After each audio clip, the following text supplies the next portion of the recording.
Finally অনেক অপেক্ষার পর আর্জেন্টিনা ফিফা ওয়ার্ল্ড কাপে 2026-এ তাদের ফাইনাল স্কোয়াডটা অ্যানাউন্সমেন্ট করে দিয়েছে।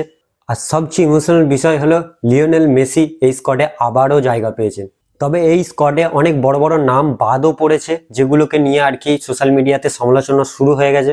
আর এদিকে হতে পারে মেসির এটা শেষ বিশ্বকাপ, আর সেই কারণে ফুটবল বিশ্ব এখন তাকিয়ে আছে পুরোপুরি আর্জেন্টিনার দিকে। কিন্তু প্রশ্ন হচ্ছে, এই স্কোয়াডটা কি সত্যি বিশ্বকাপ জেতার মতো শক্তিশালী? তো চলুন একবার পুরো স্কোয়াডটা অ্যানালাইজ করা যাক।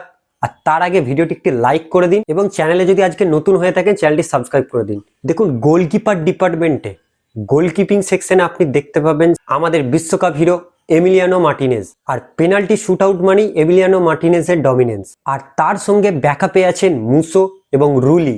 গোলকিপিং সাইড থেকে আর্জেন্টিনা এখন বিশ্বের অন্যতম স্ট্রংগেস্ট টিম। এবং ডিফেন্স সেকশনে এক্সপিরিয়েন্স এবং অ্যাগ্রেশন এই দুটোই আছে। ক্যাপ্টেন লেভেলের লিডার আপনি দেখতে পাবেন Otamendi, Lisandro Martinez, Cristian Romero এবং বালেরদি।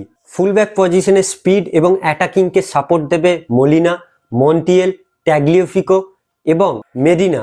তবে এখানে একটা কনসার্ন আছে, পুরনো এক্সপিরিয়েন্স ডিফেন্ডার আকুনাকে আমরা এই দল থেকে বাদ দেখতে পাচ্ছি। সে একজন প্রপার লেফট ব্যাক ছিল, একদম পারফেক্ট লেফট ব্যাক ছিল, তাকে আমরা এই বছর দেখতে পাবো না। এরপর যদি একটা এরিয়া চুজ করতে হয় এই আর্জেন্টিনা দলের মধ্যে, তার মধ্যে একটা ডেঞ্জারাস এরিয়া হচ্ছে এই মিডফিল্ড। এখানে আছে রড্রিগো ডি পল, এনজো ফার্নান্ডেজ, ম্যাকঅ্যালিস্টার, পেরেডেস এবং পালাসিওস, আর হচ্ছে ভ্যালেন্তিন বার্কো। এই যে প্লেয়ারটা, এই প্লেয়ারটাকে আপনারা চিনে রাখুন। এই প্লেয়ারটা আমি বলছি 2026 বিশ্বকাপে দেখবেন আপনি, একটা বড় চমক দেবে এই প্লেয়ারটা। খুবই অল্প বয়স এবং লিওনেল স্কালোনি খুবই ভালো করে একে ইউজ করবে। আর এই মিডফিল্ড এখন আর্জেন্টিনার pressing, creativity, passing, work rate সব কিছুতেই অসাধারণ। এবং সারপ্রাইজ রিটার্ন করেছেন লো সেলসো। এই প্লেয়ারটা আমার ব্যক্তিগত খুবই পছন্দের একটা মিডফিল্ডার, আমাকে দারুণ লাগে লো সেলসোকে।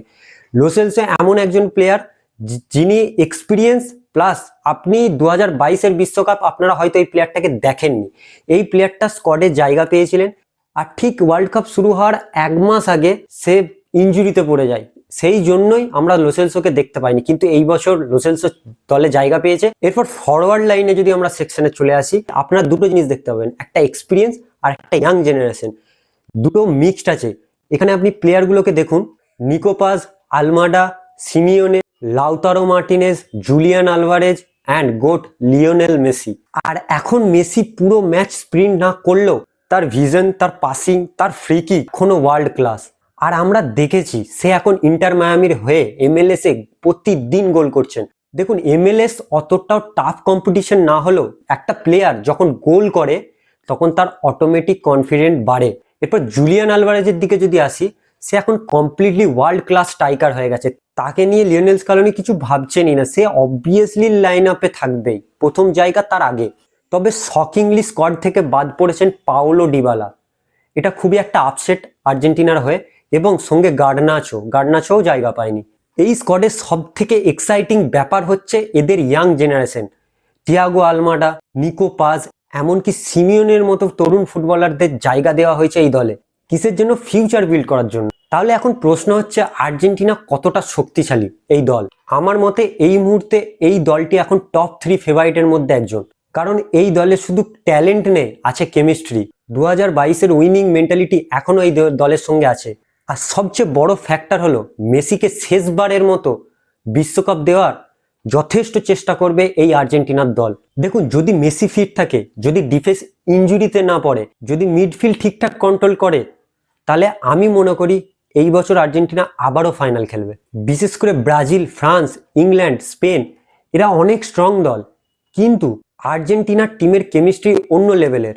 এরা ভাই একে অপরের জন্য ফাইট করে, আমরা মাঠে দেখেছি। তাহলে আপনাদের কি মনে হয়, আর্জেন্টিনা কি back to back world cup জিততে পারবে, নাকি এবার নতুন কোনো চ্যাম্পিয়ন আসছে? অবশ্যই আপনারা কমেন্টে জানান আপনার মতামত। আর ফুটবলের এমন কন্টেন্ট পেতে চ্যানেলটি সাবস্ক্রাইব করতে ভুলবেন না। আর যদি এখন আপনারা ফেসবুকে দেখে থাকেন আমাকে, তাহলে ফলো বাটনটি ক্লিক করে নিন, যাতে নতুন নতুন ভিডিও সবার আগে আপনাদের কাছে পৌঁছায়। তো একটা লাইক করে দিন এবং কমেন্টে অবশ্যই মতামত আপনাদের জানাবেন।